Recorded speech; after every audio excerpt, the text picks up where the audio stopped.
Lillahi al-qail bismillahirrahmanirrahim. Innallaha wa malaikatahu yusalluna 'alan nabi.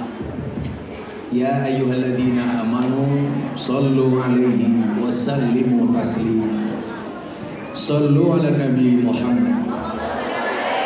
Sallu 'alan nabi Muhammad. Allahumma shalli salatan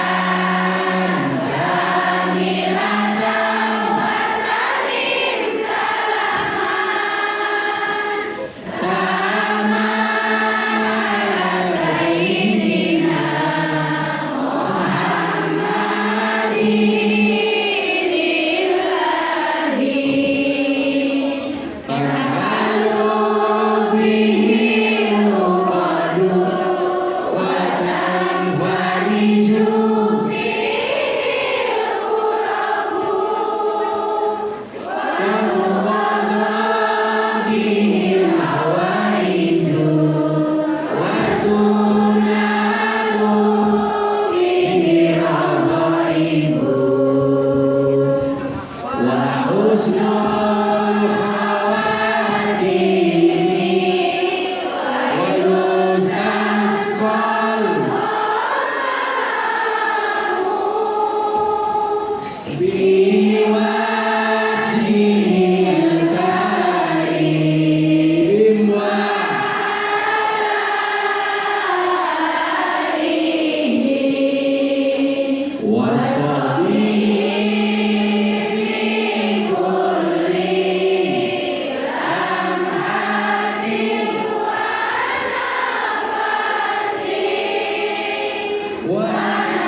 cek.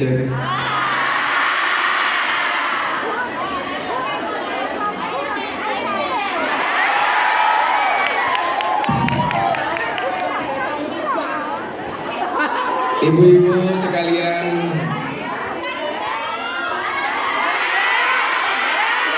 dan para mbak-mbak jomblo nawaitu, siapakah yang masuk kategori jomblo nawaitu? Jomblo yang niatnya nikah tapi nggak nikah-nikah. Ada juga jomblo sengketa, jomblo yang tidak jelas status kepemilikannya. Dibilang teman tapi dekat, dibilang pasangan tapi bukan.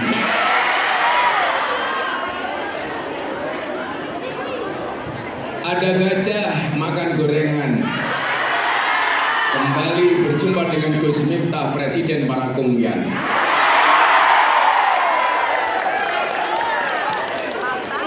Makan gorengan, minumnya susu. Hai Kumyan, I love you.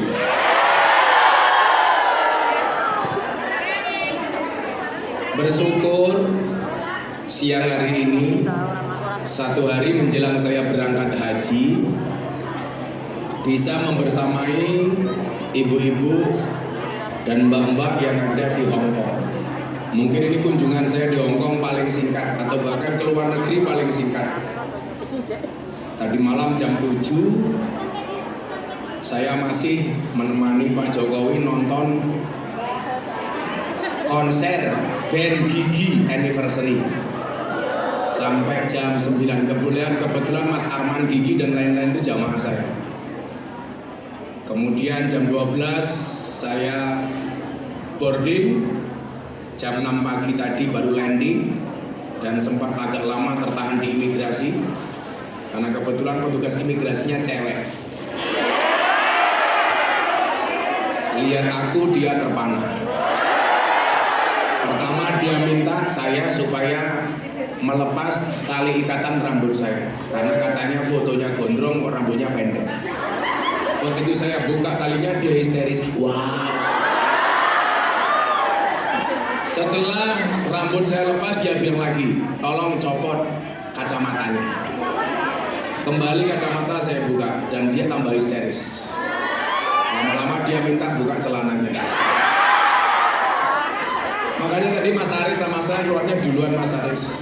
Tapi alhamdulillah bisa masuk ke Hong Kong kembali dan nanti malam jam 7 saya harus kembali. Karena besok sore saya diminta untuk menemani Mas Arief Thohir nonton timnas Indonesia versus Argentina. Dan saya bersyukur sampai hari ini Indonesia belum pernah kalah sama Argentina. Kenapa? Karena belum pernah bertanding. Dan lusa insya Allah saya berangkat haji Mekah Madinah, maka saya doakan semua yang ada di sini mudah-mudahan segera dipanggil oleh Allah Subhanahu wa Ta'ala.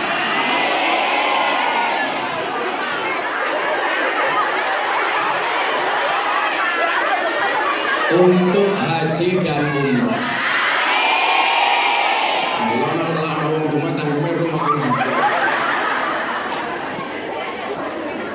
Ibu bapak yang saya muliakan, ibu bapak, ibu-ibu, mbak-mbak dan bapak dua yang saya muliakan. Wa man ladzatu illa ba'da ta'bi. Tidak ada kenikmatan kecuali setelah bersusah payah. Susah payahmu di Hongkong hari ini, insya Allah masa depanmu akan nikmat. Makanya kalau punya uang tolong ditabung, jangan untuk ngopeni garangan. Punya uang itu ditabung, bukan dicelengi. Kenapa? Karena ada bayi tabung, nggak ada bayi celeng. Orang itu mohon maaf memang bilang, uang bukan segalanya. Tapi ingat, untuk segalanya butuh uang. Uang memang tidak dibawa mati, tapi kalau nggak ada uang serasa mau. Makanya kalau berdoa, ya Allah, uang itu tidak bisa menjamin bahagia, tapi kalau banyak mungkin bisa ya Allah. Sekarang mohon maaf, sebaik apapun kita, kalau miskin pasti dicuekin. Betul? Tetapi kalau kamu kaya, jangankan ngomong, ngentut saja kamu disanjung. Ngentut uang ini. Mindset orang Islam itu harus dirubah Bapak Ibu. Mana bapaknya soalnya? Bapak pendatang ilegal. Coba, saya itu sering mengkritisi sahabat-sahabat saya Ustadz Kiai di Indonesia.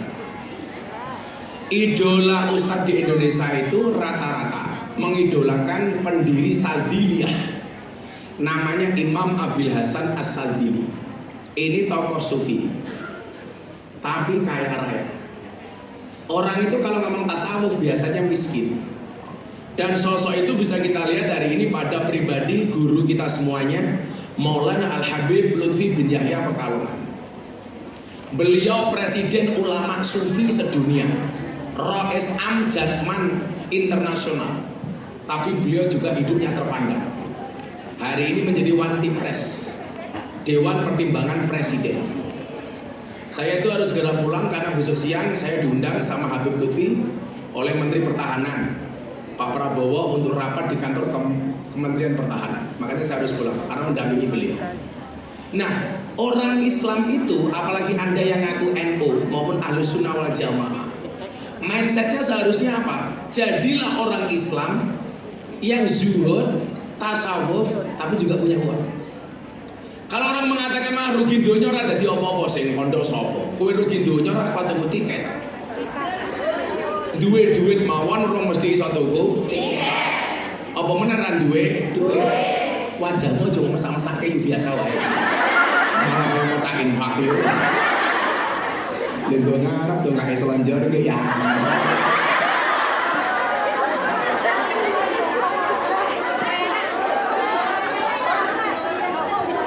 Keringin kan?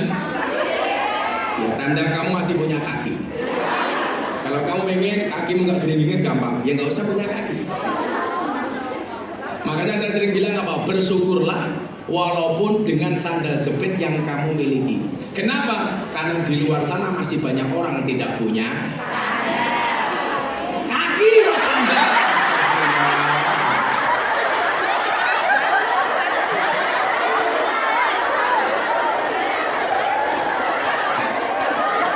Setelah nyambung belas tuh. Itu namanya jaga sembung bawa golok. Gak nyambung blok. Apa bu? Oh panas. Kalau kurang panas gak apa? Dimarahi. Pasti panas. Ini tadi pagi kan saya bahas teori tentang madu. Jadi madu itu banyak kuda kursi gini toh yuk.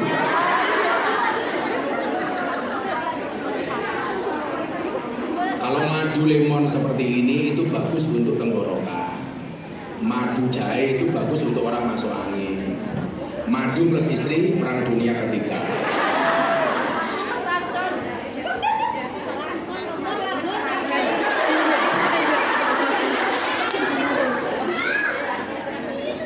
Iki nuris yo ngopo wira pikir rumah saya lemu harus iki.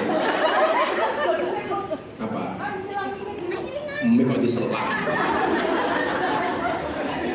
Sering mau.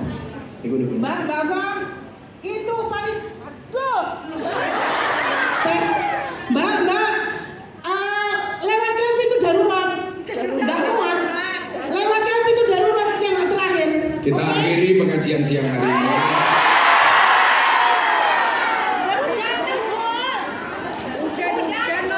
Oh tadi hujan.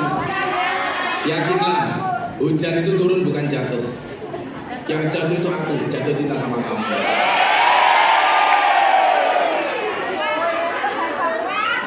Cuaks. Hujan pergi meninggalkan genangan. Gus Miftah pergi meninggalkan kenangan.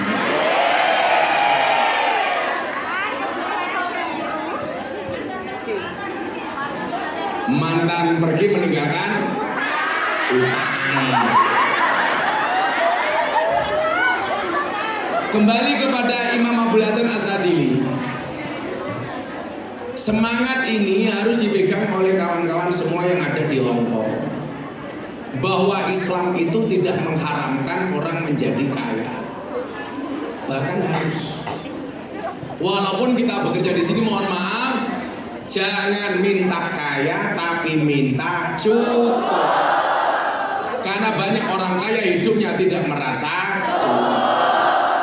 Mintalah tenang, jangan minta senang. Karena banyak orang senang-senang hatinya tidak tenang. Makanya saya ciptakan pengajian seperti ini. Pengajiannya senang, hatinya tenang. Orang itu kalau bermaksiat pasti gak tenang, walaupun dia senang. Kayak mangku purel ning karaoke. Itu senang, tapi tidak tenang. Nembe nyanyi di telepon bojone modar kaya. Pengalaman matamu ngawur. Bukan pengalaman, aku kiai nih purel. Purel itu perempuan rela diusel-usel. Makanya saya bilang, jangan malu terlihat miskin, tapi malulah ketika pura-pura kaya. Ada nggak kungyan yang pura-pura kaya? Gayanya mas-masan dienggo kabeh, bonyo imitasi. Wonge ya teko. Ya melu guyu. Jilbabe abang.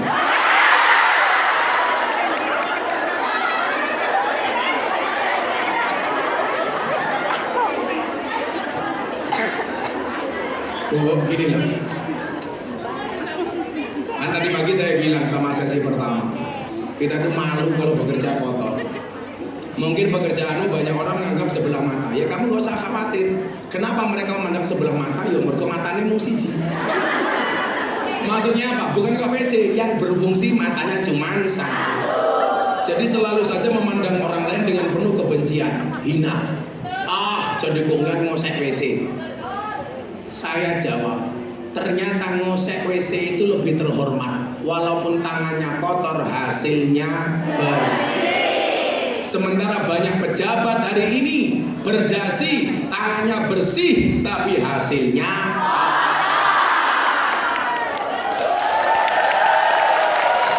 coba berita terbaru di Indonesia, seorang menteri ditangkap sama jaksa agung gara-gara korupsi kasus BTS Tower 8 triliun. Itu umpama 8 triliun untuk beli dawet kongyan sak Hongkong iso renang kabeh. 8 triliun. Ya duit kabeh lho. Mosok campur sempakmu.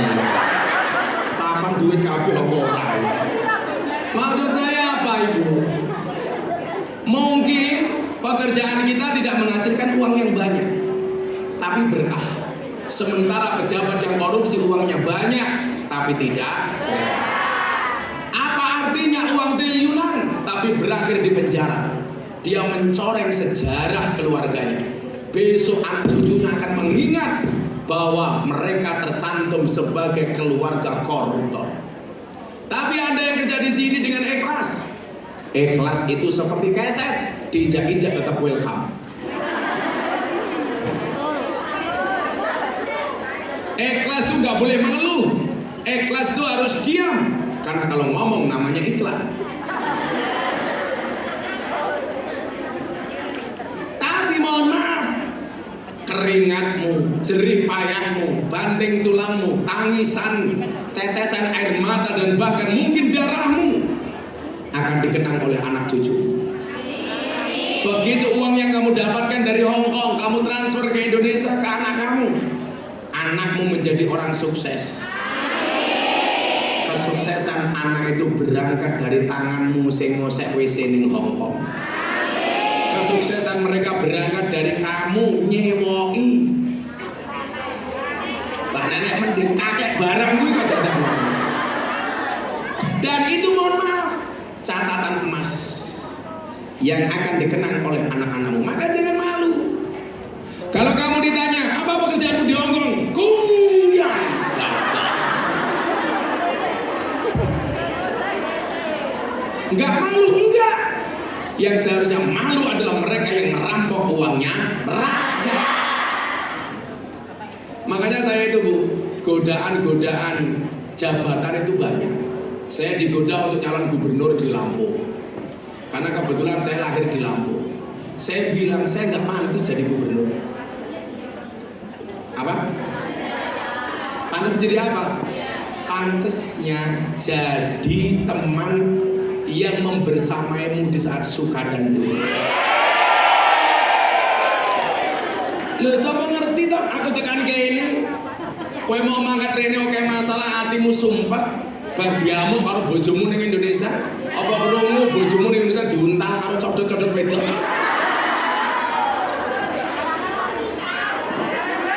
Ada nggak kasus istrinya di Hong Kong, suaminya ning kono diuntal karo?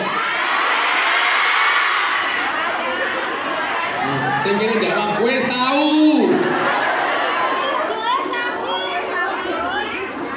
Sakitnya tuh di sini, di sini. Maka Ibu, mohon maaf, coba diingat ya. Jika musibah membuat Anda semakin dekat dengan Allah, itulah nikmat. Tapi jika nikmat membuat Anda semakin jauh dari Allah, itulah musibah. Kan ada tuh, tiba-tiba orang kalau dapat nikmat malah dia jauh dari Allah. Tapi begitu diuji oleh Allah, dia malah dekat dengan Allah. Salah satu ujian itu apa? Di panggung panas gak ada kipas angin, itu ujian.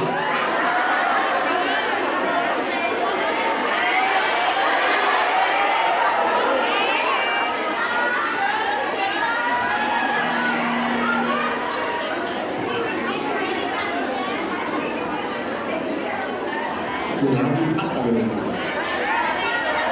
Kayak lagi kipas mati, kayak dulu gitu.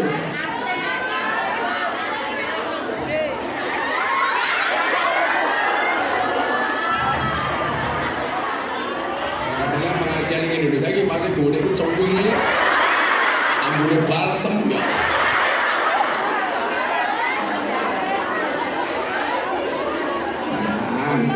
Gimana belas orang no? Nah, Ibu, Mbak, begini ya. Allah itu kadang-kadang pengen berbicara dengan kita. Itu di saat Allah memberikan ujian dan musibah kepada kita. Ini melanjutkan tema yang tadi pagi. Yang tadi pagi hadir berapa orang ini? Ciro lu Parmon itu lu sama semua. Paling ini mau semangat kedua gabur nganggo tiket Pak.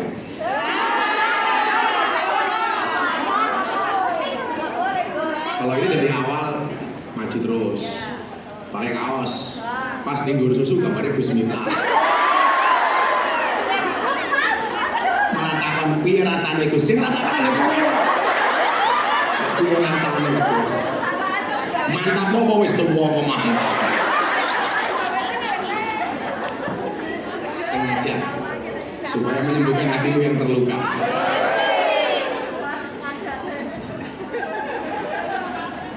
Luka itu bisa sembuh, tapi rindu semakin lama semakin kambuh. Nah, Allah kalau mau kasih kesempatan kita untuk omong-omongan dengan Dia, itu biasanya kita dikasih masalah sama Allah. Maka begitu Allah menurunkan masalah apapun bentuknya, kadang-kadang orang beriman itu langsung angkat tangan. Maka saya bilang, tugasmu adalah mengangkat tangan, sisanya biarkan Allah yang turun. Rungono Mbak, ini status TikTok yang paling apik itu. Rekam.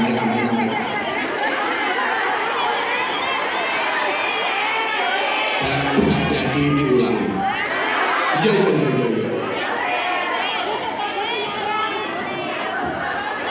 Ketika kita dikasih ujian, masalah, musibah oleh Allah, Allah perintahkan kepada kita hanya untuk mengangkat tangan, sisanya biarkan Allah yang turun tangan.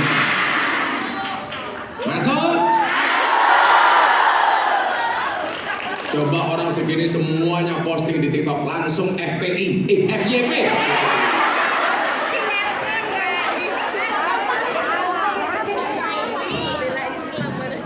Allah itu rindu dengan suara-suara hambanya yang menangis, yang meratap, yang meminta, mengecilkan dirinya dan membesarkan Allah. Suara-suara itu sangat senang didengar oleh Allah. Makanya coba Anda lihat Gus, tapi kadang-kadang itu ada ya, orang yang ibadahnya bagus, sholatnya dijaga, sedekahnya dikasih, puasanya dijalankan, sholatnya tepat waktu. Tapi soal dunia kadang-kadang kalah sama orang yang tidak pernah sholat. Betul? Kalah rezekinya dari orang yang tidak pernah sedekah. Apa pandangan Gus Miftah? Coba kita lihat. Innallaha yu'tid dunya ila man yuhibbu wa man la yuhibbu. Walakin yu'tid din ila man yuhibbu.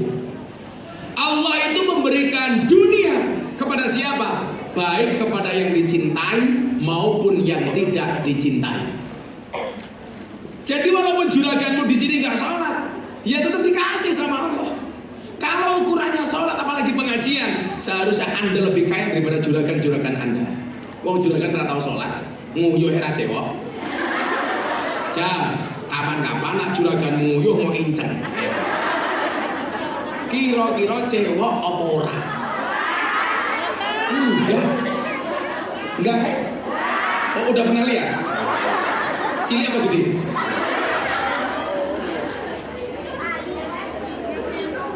Coba, kenapa yang sholat ibadahnya tekun? Itu bagian dari cara Allah. Bagaimana kita dijadikan hamba Allah itu yang mungkin di dunia dia termasuk ahlul musibah. Orang itu besok di akhirat Ibu, ini jarang saya lakukan karena ini babakan yang sangat berat. Akan dibagi menjadi dua. Ahlul musibah sama ahlul afiyah.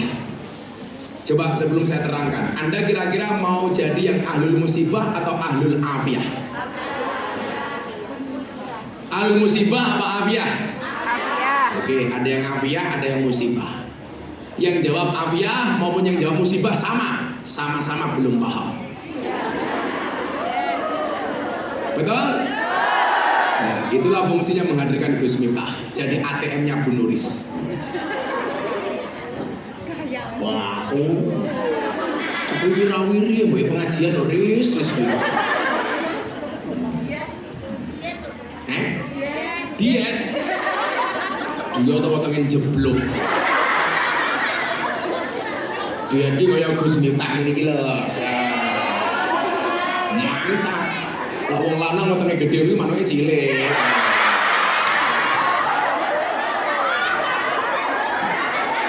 Gus Miftah wetenge cilik berarti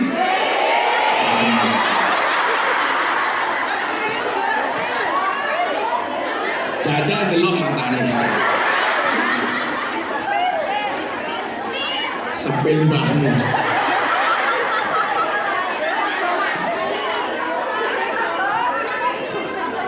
Ibu, ahlul musibah sama ahlul afiah. Besok di hari kiamat Allah memerintahkan malaikat untuk menghisab dua golongan ini, baik yang ahlul musibah maupun ahlul afiah. Malaikat bertanya sama Allah, ya Rabb, siapakah di antara dua golongan ini yang aku hisab terlebih dahulu? Dijawab oleh Allah, ahlul musibah. Ahlul musibah itu siapa?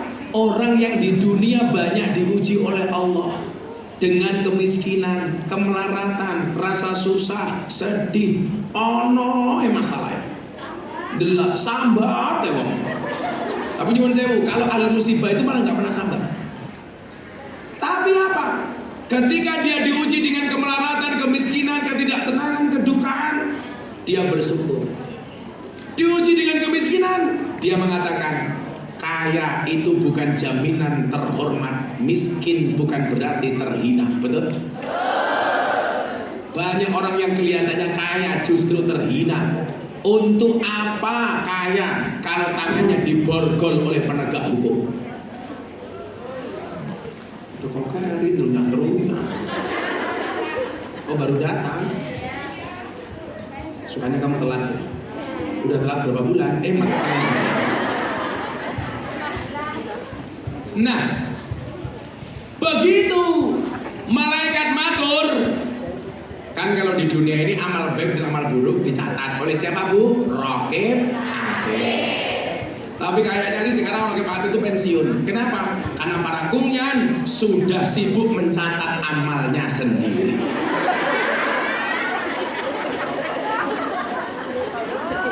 Semua ditulis di WA status, Insta story, TikTok, malaikatnya geleng-geleng. Aku nganggur.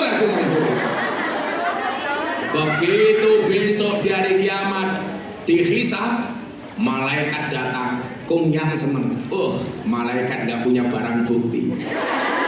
Kenapa? Karena selama di dunia dia sudah tidak mencatat amal saya. Begitu malaikat itu bengong, kamu kumyan, siap malaikat, buka HP-mu, modal. Nengono ono chattingnya kumyan dengan garangan, iya. Kelihatan semua. Di situ ada chatting suami dengan pelakor. Saya dulu itu awal-awal di pondok, anak-anak santri itu kan boleh bawa HP, tapi kalau malam harus disimpan di rumah di dalam. Lah dulu awal-awal saya belum banyak pergi itu, saya sama istri itu iseng buka HP para santri. Kadang-kadang santri lupa chattingnya, nggak dihapus. Lucu-lucu itu, santri putra, WA santri putri, Dek, mau nggak kamu jadi makmum? Santri putrinya jawab, sorry mas, saya sudah sholat.